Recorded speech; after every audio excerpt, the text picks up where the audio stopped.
Mas vamos aqui para a parte do Node Pool.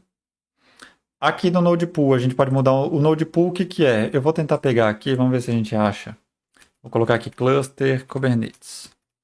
Tentar pegar na própria doc aqui do Kubernetes. Deixa eu ver se eu acho alguma imagem que mostre o que eu quero. Eu poderia desenhar aqui, mas eu quero pegar alguma coisa já pronta. Acho que isso aqui pode ser já o suficiente. Isso. Então aqui, deixa eu aumentar um pouco essa tela. Não sei se vocês estão vendo bem aí, mas vamos lá. Aqui nessa parte, ele mostra o cluster em si. Então, o que que é o control plane que o Google gerencia? Que a gente teria que gerenciar. A API teria que gerenciar o kubelet, teria que gerenciar o kubeadm. Enfim, a gente teria que gerenciar o control plane como um todo.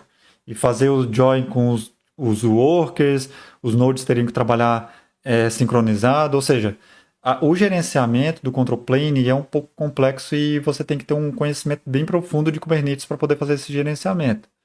Inclusive para fazer atualização, upgrade e tal.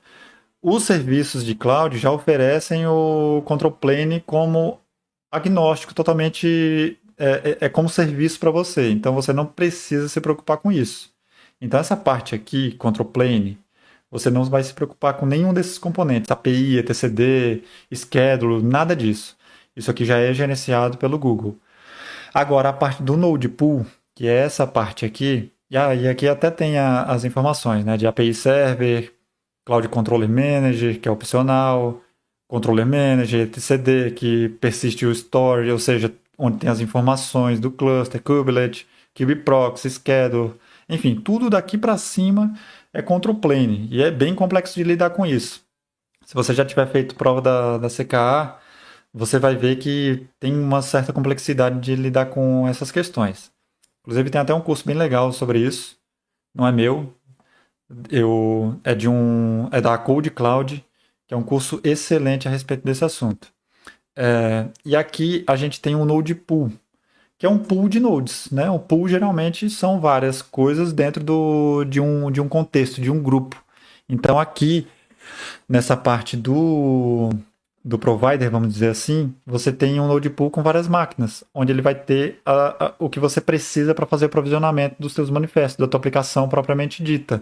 Então você precisa basicamente gerenciar as máquinas, isso no GKE Standard, né? As máquinas que estão dentro do node pool, que é aquilo que a gente vai definir agora, que a gente fez na calculadora, para definir qual a família da máquina, a zona de disponibilidade que ela vai ser alocada e tudo mais.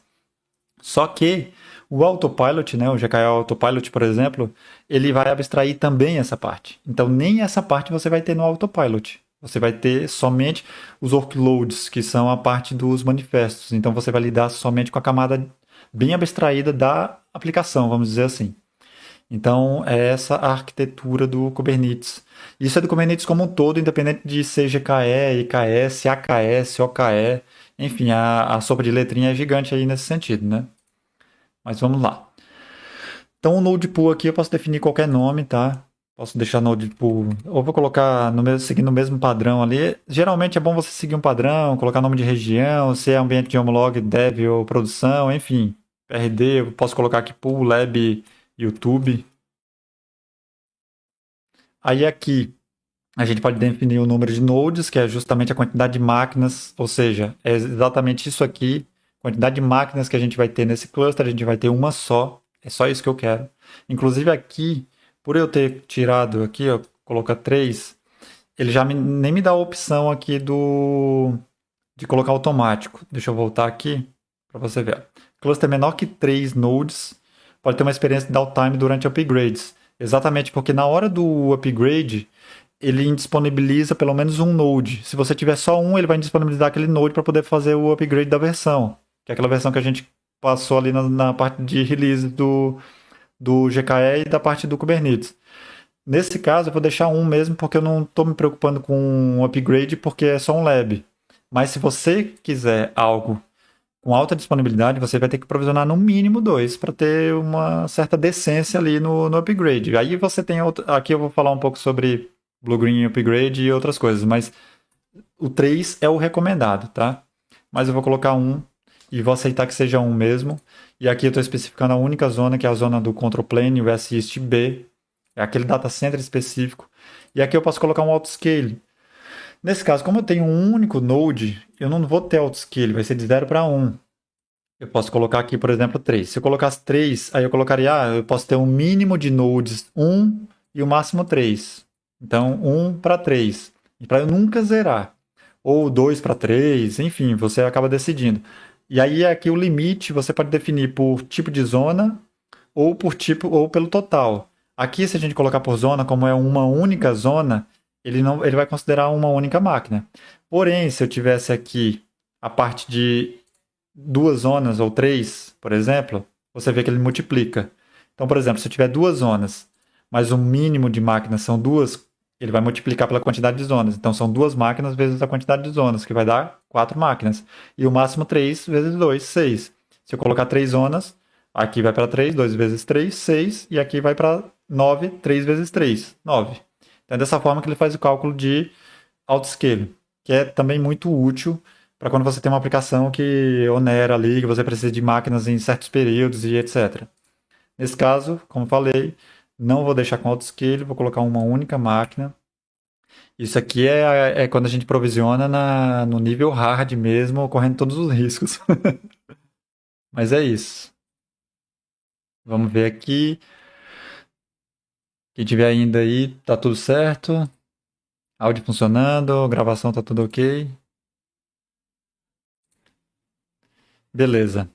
Então vamos lá. Aqui a gente tem um tipo de upgrade que ele vai fazer. Então tem as estratégias de upgrade. Tem o Surge Upgrade e tem o Blue Green Upgrade, que é um novo. Na verdade é novo já, mas já faz um bom tempo que o Google disponibiliza o Blue Green. O Surge, você vai colocar o número mínimo e máximo de disponibilidade de máquinas que você quer colocar. Aqui, você pode reduzir ou aumentar. E aí durante aquele período de atualização, ele vai meio que removendo as máquinas que você tem para depois ele fazer o upgrade. Então, por exemplo, vamos supor, você tem uma única máquina, ele vai remover aquela para poder fazer o upgrade da versão. Se você tem duas, ele remove uma, depois remove a outra, e pela quantidade que você colocar aqui de máximo de indisponibilidade. Aqui o máximo é 0, então é 0. E aí você que decide a quantidade total. Dá para usar, é o Ernoen, desculpa se eu não pronunciei teu nome correto, mas dá para usar GPU. Eu vou te mostrar aqui também, só terminar aqui a explicação sobre a questão do Node Pool Upgrade. E aí você tem a estratégia de Blue Green. O Blue Green é um pouco mais, digamos assim, ele reduz bastante o risco de questão de... Valeu. Ele reduz um pouco o risco da questão dos workloads de indisponibilidade. Por quê? Porque você acaba tendo o Blue Green, a estratégia de Blue Green, deixa eu ver se eu acho aqui. Blue Green Strategy. Deixa eu ver se eu acho. Vamos na Amazon aqui, que tem uma doczinha legal. Eu quero algum gráficozinho, alguma imagem legal que mostre isso. Para vocês verem de forma visual o que eu quero dizer. Basicamente isso aqui. Vamos pegar isso aqui. A estratégia de Blue Green é isso aqui, ó. Você tem o teu Blue, digamos assim, a tua app em produção, e você agora precisa atualizar os teus nodes. O que você vai fazer? Ele vai criar a quantidade de nodes que você tem, ou seja, de máquinas naquele node pool, com a versão nova deployada, vai jogar os manifestos para as novas e vai começar a derrubar o Blue. E aí o Green vai ficar ativo. Somente se não tiver em disponibilidade. Ou seja, ele é muito mais seguro, porque ele vai provisionar exatamente a mesma quantidade. Ele acaba sendo um pouco mais caro e ele não vem como padrão, porque você vai ter o teu ambiente por um momento, durante o momento do upgrade, duplicado.